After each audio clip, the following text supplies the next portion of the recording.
오늘 말씀 봉독하도록 하겠습니다. 오늘 말씀 전도서 9장 11절부터 18절 말씀까지입니다. 제가 말씀을 봉독하도록 하겠습니다.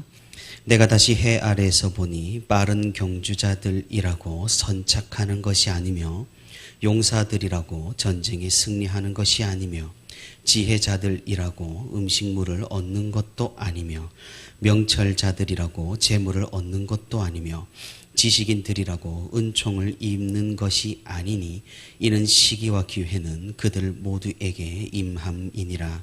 분명히 사람은 자기의 시기도 알지 못하나니 물고기들이 재난의 그물에 걸리고 새들이 올무에 걸림같이 인생들도 재앙의 날이 그들에게 호련히 임하면 거기에 걸리느니라.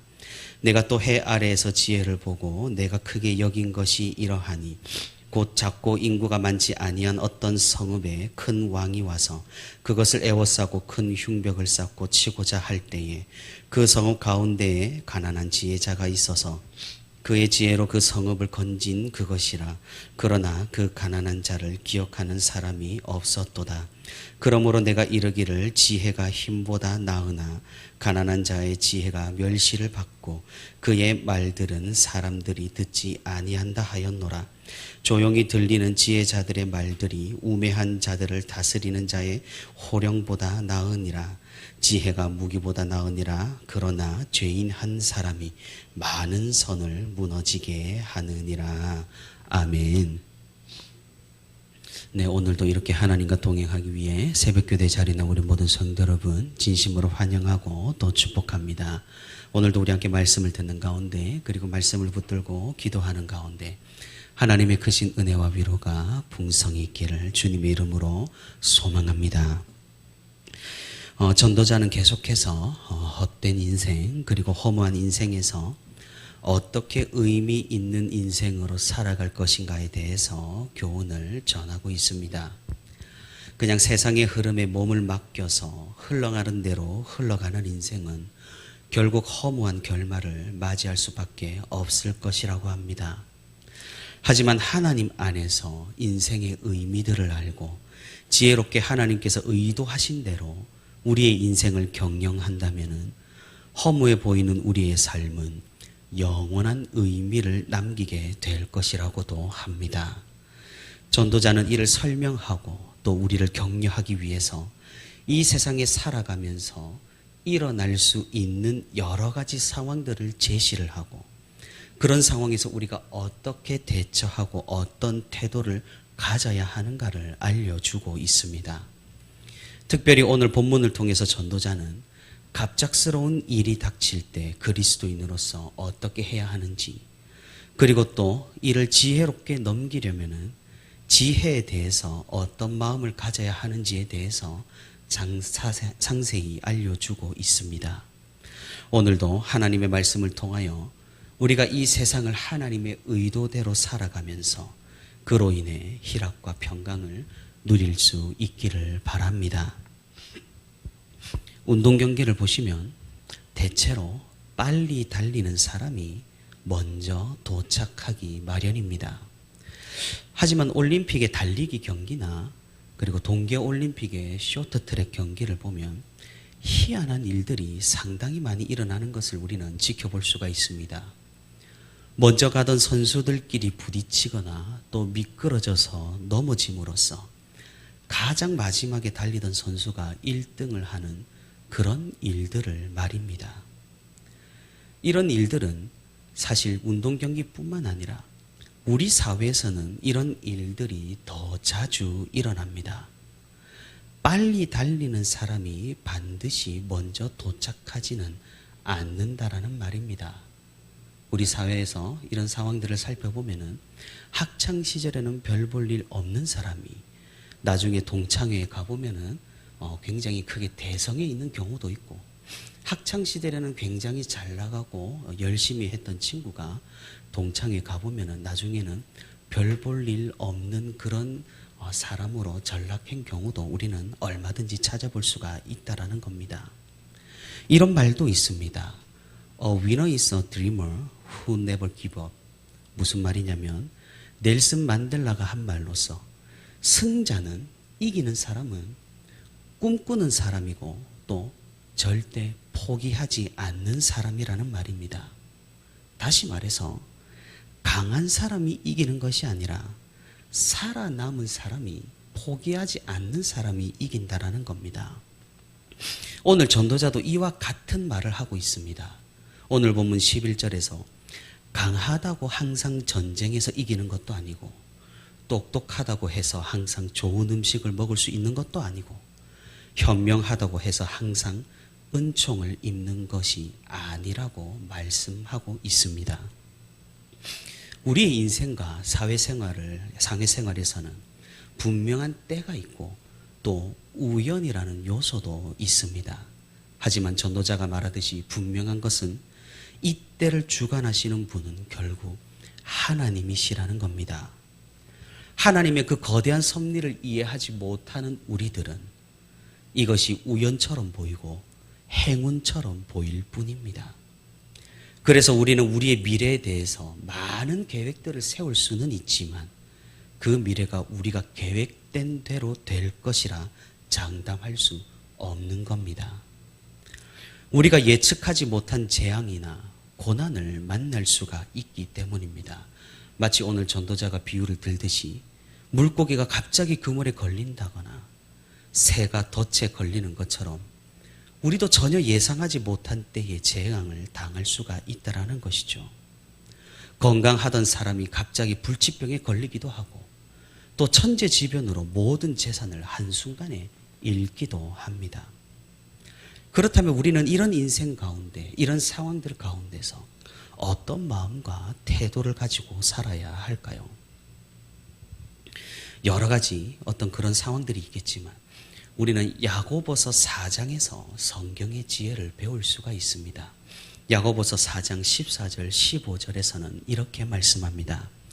내일 일을 너희가 알지 못하는도다. 너희 생명이 무엇이냐? 너희는 잠깐 보이다가 없어지는 안개니라. 너희가 도리어 말하기를 주의 뜻이면 우리가 살기도 하고 이것이나 저것을 하리라 할 것이거늘. 우리는 우리에게 일어나는 일 모두를 주의 뜻으로 여기고 겸손하게 살아야 한다라는 그런 말입니다. 물론 우리가 대비하기 위해서 보험을 드는 것은 하나의 대책이 될 수는 있을 겁니다. 우리가 이 세상에서 닥쳐오는 재앙을 대비하기 위한 대비책을 세우는 것은 나쁜 것이 아닙니다. 하지만 그것이 갑자기 닥쳐오는 모든 재앙을 다 막아줄 수 없을 뿐더러 그것에만 의지하는 것은 전혀 바람직하지 않다라는 것입니다. 오히려 겸손하게 현재의 최선을 다하는 태도가 매우 가장 중요합니다. 하나님께서 지금 우리에게 허락하신 시간들을 최대한 누리고 또 열심히 살아간다면 갑작스러운 재앙이 닥쳐도 당황하지 않을 수 있을 것이라고 전도자는 이야기합니다. 재앙이 몰려오는 현재도 결국 하나님의 큰 뜻 아래에 있으며 그리고 그리 생각한다면 하나님의 그 뜻을 받아들일 수 있으니까 말입니다. 늘 우리에게 갑작스러운 재앙이 닥칠 수 있음을 우리가 항상 기억하고 재앙이 닥쳐와도 우리가 끝까지 하나님을 의지할 수 있기를 바랍니다. 그리고 우리에게는 하나님께서는 교회라는 공동체를 허락을 하셨습니다. 우리가 함께 고통을 분담하고 재앙 당한 사람을 위로하며 하나님을 더욱 의지하고 이겨낼 수 있도록 우리가 서로를 위로할 수 있기를 바랍니다. 전도자는 이어서 이런 삶의 지혜를 가지고 살아가는 것이 굉장히 중요하지만 때때로 현실에서는 이런 지혜가 무시당하기 일쑤라고 말하고 있습니다. 오늘 본문 13절에서 전도자는 지혜를 크게 여겼다라고 말합니다. 지혜는 그의 말대로 뛰어납니다. 오늘 본문 14절 15절에 이어서 나오듯이 작고 인구가 얼마 되지 않은 성에 강한 군대를 가진 강력한 왕이 쳐들어왔지만 가난한 지혜자의 지혜로 그 성을 구해낼 수 있기 때문입니다. 전도자의 말대로 정말 지혜는 힘보다 더 강하고 무기보다 더 낫습니다. 우리나라의 역사에도 한치의 혀로 거란군을 몰아낸 서희라는 인물을 통해서도 잘 알 수 있는 내용입니다. 하지만 우리의 현실은 어떠합니까? 이런 지혜를 잘 알아주지 않습니다. 가난한 지혜자가 한 성을 구할 정도로 엄청난 지혜를 제공을 했지만 사람들은 금방 그 사람의 존재를 잊어버립니다. 사람들은 가난한 지혜자보다는 힘 있는 사람들의 말을 더 잘 듣기 마련이니까 말입니다. 유명하지도 않고 힘이 있는 것도 아니고 재산도 많지 않은 지혜자의 말보다는 어리석지만 유명하고 힘 있는 사람의 말에 더 귀를 기울인다라는 말입니다. 힘 있는 사람이 그 어리석음과 죄가 선함과 다수의 행복을 모두 망가뜨림에도 불구하고 그렇다라는 겁니다. 이런 부조리 때문에 우리 세상이 더 행복해지지 못하는 것일지도 모르겠습니다. 성경에서도 이런 지혜가 무시당하는 예시는 얼마든지 찾아볼 수가 있습니다. 다윗은 나라를 진정으로 사랑했고 나라를 살리기 위해 지혜와 용맹을 가지고 헌신했지만 도리어 어리석은 왕인 사울에게 쫓겨다니는 신세여야만 했습니다. 구약의 선지자들도 이스라엘이 곤경에서 벗어날 수 있는 지혜, 즉 죄를 회개하고 하나님께로 돌아오라를 열심히 외쳐댔지만 이스라엘은 악한 권력자들의 말을 따르다가 결국 망하고 말았던 겁니다. 참 지혜자이신 예수 그리스도께서도 이 세상을 구원할 진리를 전하셨지만 가난하고 학벌이 좋지 못하고 권력이 없고 힘이 없다는 이유로 거부당하고 결국 십자가에서 죽임을 당하셨습니다. 하나님께서 주시는 지혜는 정말 귀한 것이고 어쩌면 생명을 살릴 수 있는 것입니다. 교회 공동체는 이런 지혜를 가진 분들을 귀하게 여겨야 한다라는 것입니다. 신분이나 빈부를 가리지 않고 이를 통해서 주시는 하나님의 지혜에 귀를 기울여야 할 것입니다. 교회는 세상과 달라야 합니다.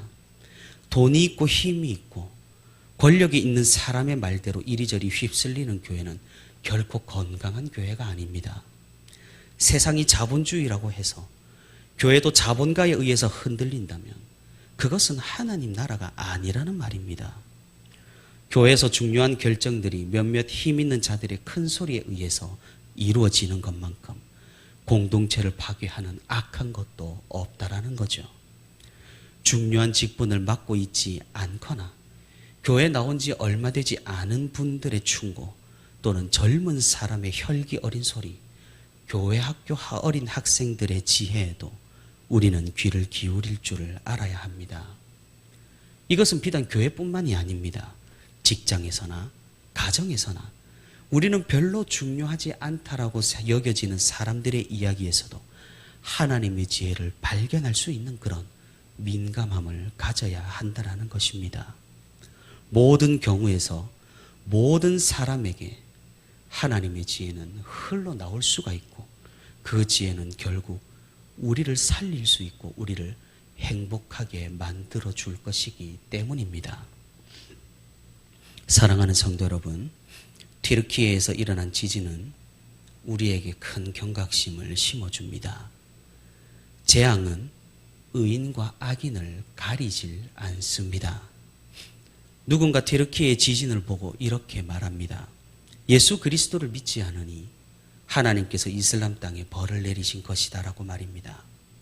하지만 터키 땅에 있는 그리스도의 교회도 함께 이 지진으로 무너졌다라는 사실을 우리는 잊으면 안 됩니다. 1차원적으로 우리가 생각하지 않기를 바랍니다. 전도서에서 우리가 분명히 알 수 있는 사실은 그럼에도 불구하고 하나님께서는 모든 계획과 섭리를 지금도 운영 중에 있다라는 사실입니다. 그러니 우리는 재앙이 닥쳐오면 닥쳐오는 대로 우리에게 평안과 기쁨이 찾아오면 찾아오는 대로 하나님께 무엇이든지 감사할 수 있는 그런 신앙을 가질 수 있기를 바랍니다. 우리에게는 소망이 있기 때문입니다. 결국에는 하나님의 나라가 이 땅 가득하게 임하게 될 것이기 때문입니다. 그때까지 우리는 지혜의 귀를 기울이고 지혜를 소중히 여기며 하나님께서 의도하신 그 계획에 따라서, 그 순리에 따라서, 그 섭리에 따라서 우리의 삶을 살아낼 수 있기를 바랍니다. 오늘도 하나님의 신묘막측한 섭리 가운데 지혜를 가지고 이 세상을 감사와 찬양으로 살아가는 저와 우리 부천시민교회 모든 성도가 되기를 주님의 이름으로 소망합니다.